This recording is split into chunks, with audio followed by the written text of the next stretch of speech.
නමෝ තස්ස භගවතෝ අරහතෝ සම්මා සම්බුද්දස්ස. කාමාදී භවත්‍රය ආවරණය කරමින් මේ සක්වල ගැබ පුරා වැඩ සිටින සම්මුති පරමාර්ථ මහා සංඝරත්නයෙන් මට අවසර ලැබේවා. සාදු. පළමුව සුබ දවසක් ප්‍රාර්ථනා කරනවා සියලු දෙනාට.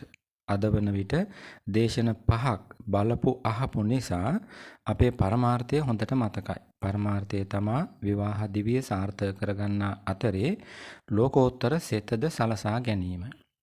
ඒ සපුරාගනු පිණිස විවිධ ආගම් වලින් හා පඬිවරුන් විසින් ස්ත්‍රිය හඳුනාගෙන ඇති අන්දම වටහාගත්ත මුලින්ම.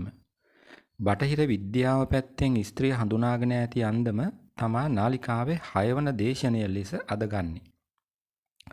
එහිද පැති බොහෝ ඇතත් දැනට තෝරාගන්නේ පැති 11යි. ඒ මොනවද කියා දේශනයට පෙර පෙන්නවා. මුලටම තියෙන්නේ ස්ත්‍රියගේ රෝගාබාධ පැත්ත. බටහිර විද්‍යාවෙන් දැනට සොයාගෙන ඇති රෝගාබාධ මෙච්චරයි කියලා නිශ්චිතව කියන්න බෑ. හේතුව මේ දැනුත් අලුත් රෝග සොයා ගැනීම. එනිසා අවුලක පැටලීම වළක්ව ගන්න මානසික රෝග 3කුත් කායික ආබාධ 4කුත් පමණක් තෝරා ගන්නවා.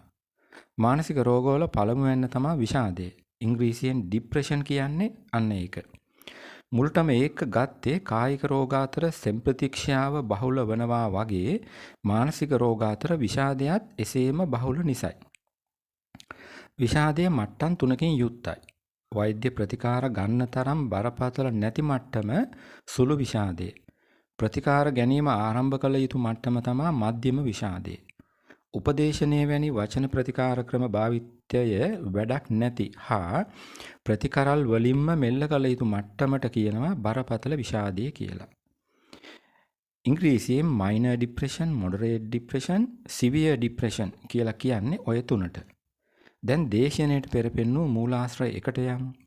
ඉංග්‍රීසි භාෂෙන් හකුළුවා WHO කියා කියන ලෝක සෞඛ්‍ය සංවිධානය විසින් 1997 දී නිකුත් කර ඇති Nation for Mental Health නැමැති ප්‍රකාශනයේ කොටසක් වන එහි අදහස සිංහල වැකි දෙකකින් කියනවා හොඳින් අහගන්න. මොහොනින් දිස්වන සතුටේ අඩු බව හෝ සෝකී බව හා කලින් සතුටු වූ ක්‍රියාකාරකම් වලට ඇති අඩු කැමැත්ත විෂාදයේ ස්වභාවයයි.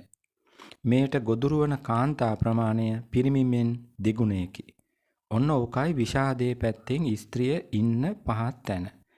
ඇයි පහත් තැන කියා විශේෂ කළේ පිරිමි 100කගෙන් 10ක් ඊට ගොදුරු වන විට ස්ත්‍රී 100කගෙන් 20ක්. ඒ කියන්නේ පිරිමිමෙන් දෙගුණයක් ඊට ගොදුරු වන නිසායි.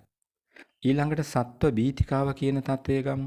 සත්ව බීතිකාව කියන්නේ සතුන් විශේෂයි වන බය.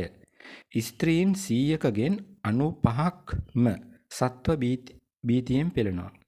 පිරිමි 100ක් ගත්තොත් 5 දෙනෙකුයි ඊට ගොදුරු වෙන්නේ. මානසික කැළඹීම හා උපදේශනය නැමැති කෘතියේ ඒක පැහැදිලිව සඳහන්. තව මානසික රෝගයක් තියෙනවා පශ්චාත් ව්‍යසන ක්ලමත අක්‍රමිකතාව කියලා. ඉංග්‍රීසියෙන් හකුළුවා කියනවා PTSD කියලා. එහි අර්ථය කෙටියෙන් කිව්වොත් ව්‍යසනයකට පසු ඇතිවන මානසික බිඳවැටීම තමයි PTS කියලා කියන්නේ.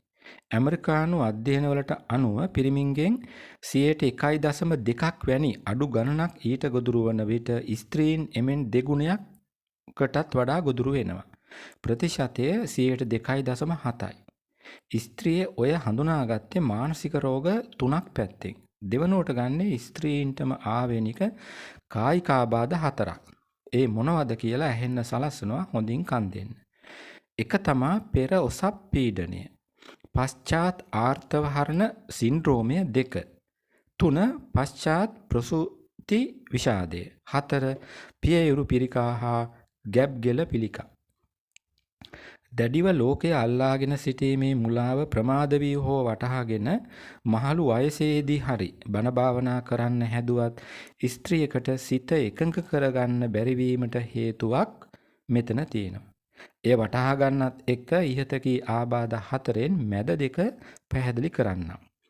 ස්ත්‍රී ශරීරය තුළ පිරිමින්ට වඩා වැඩිපුර හෝමෝන නිපද වෙන බවත් දින 28කට වරක් සිදුවන ඔසප් වීමෙන් ස්ත්‍රී ශරීරය පාලනය වන බවත් බටහිර විද්‍යාවෙන් සොයාගෙන තියෙනවා.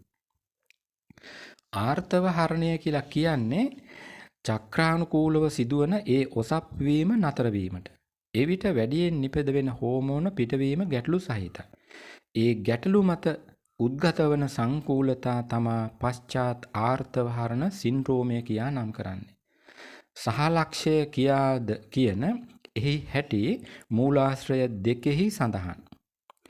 තෝරාගත් දෙවන කායික රෝගය තමා පශ්චාත් ප්‍රසූති විෂාදය.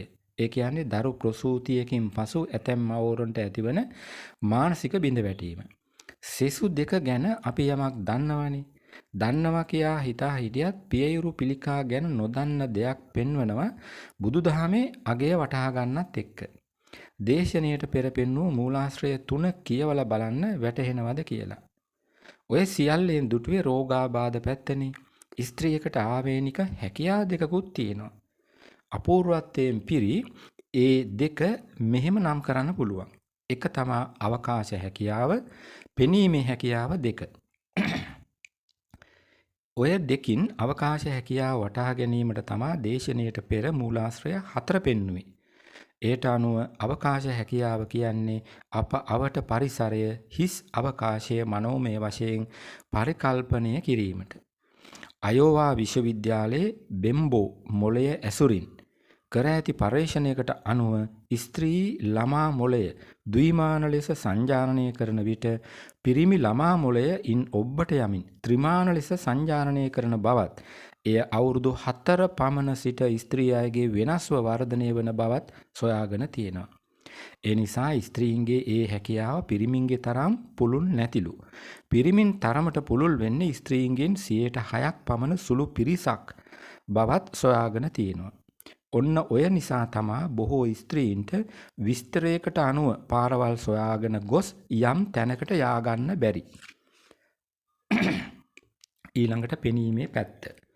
ස්ත්‍රිය සම්බන්ධයෙන් බුදු පියාණන් කර ඇති අනාවරණවල සත්‍යතාව තහවුරු වන කරුණක් ස්ත්‍රීන්ගේ මේ හැකියාව තුල තියෙනවා. එයත් එහි ආදීනවත් සඳහන් තැනක් තමා දේශනයට පෙර මූලාශ්‍රය 5 කියලා පෙන්වුවේ. විවාහ දිවිය සාර්ථක කරගන්න බොහෝ උපකාරී නිසා එයත් කියවනවා හොඳින් කන් දෙන්න. ගැහණියකට එකවර අවට ප්‍රදේශයේම පෙනෙන පරිදි ඒ කියන්නේ අංශක 180කට දෘෂ්ටි විතානය සැකසී ඇත. ඇස්වලට වර්ණ දැනීමේ සෛල ලබා දෙන්නේ X ක්‍රෝමසෝම් වලිනි. ගැහණියකට XX යනුවෙන් එම වර්ගයේ ක්‍රෝමසෝම් දෙකක්ම පවතින නිසා ඇයට වර්ණ රැසක් හඳුනාගත හැකිය.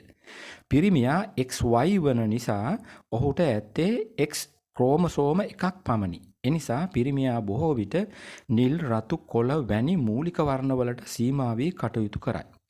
හැම පිරිමියෙක්ම පාහේ අන්‍ය ගැහැණුන් දෙස හොරෙන් බැලීම ගැන තම බිරිඳගෙන් චෝදනා ලැබ ඇදිවාට කිසිම සැකයක් නැත. එහෙත් ගැහැණුන්ට එවැනි චෝදනා එල්ල වී නැති තරම්ය. මින් අදහස් කරන්නේ ගැහැණු පිරිමින් දෙස හොරෙන් බලන්නේ නැතිකම නම් නොවේ. ඇත්තටම නම් වැඩියෙන්ම හොරෙන් බලන්නේ ගැහැණුන්ය.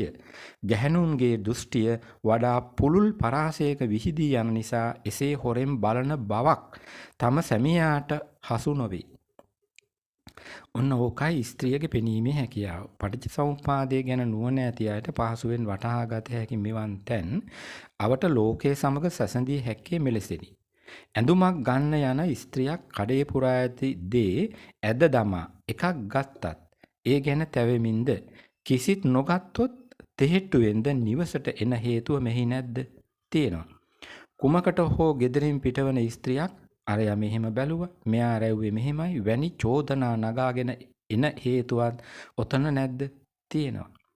ස්ත්‍රීන්ටම ආවේනික එකට ගැට ගැසී ඇති වෙනස්ම පැති දෙකක් ඊළඟට ගන්නෙ. එකක් තමයි හනු ආශ්‍රිත ආබාධ. ඊට අදාළ තොරතුර දෙවන වීඩියෝවේදී මූලාශ්‍රය 6 ලෙස පෙන්වුවා. මේ වන විට අමතක නිසා යලි කෙටියෙන් කියන්නම්. ඒට අනුව අදහස් හුවමාරු කරගන්නට ස්ත්‍රියක් දිනකට වචන 20000ක් පමණ භාවිතා කරන විට පුරුෂයෙක් භාවිතා කරන්නේ වචන 7000ක් වැනි අඩු ප්‍රමාණයක්. එනිසා හනු ආශ්‍රිත ආබාධ ස්ත්‍රීන් අතර පිරිමින්ට වඩා 4 ගුණයකින් වැඩිලු. ඒ විතරක් නෙමේ ස්ත්‍රීන්ගේ කතාවද අක්‍රමවත් බව සොයාගෙන තියෙනවා. ඊට අදාළ තොරතුරු තමා දේශනයට පෙර මූලාශ්‍රය 6 ලෙස පෙන්වුවේ. එහිද සඳහන් නන්දමට ස්ත්‍රීන්ගේ කතාව අක්‍රමවත් වී ඇත්තේ කුමක් නිසාද?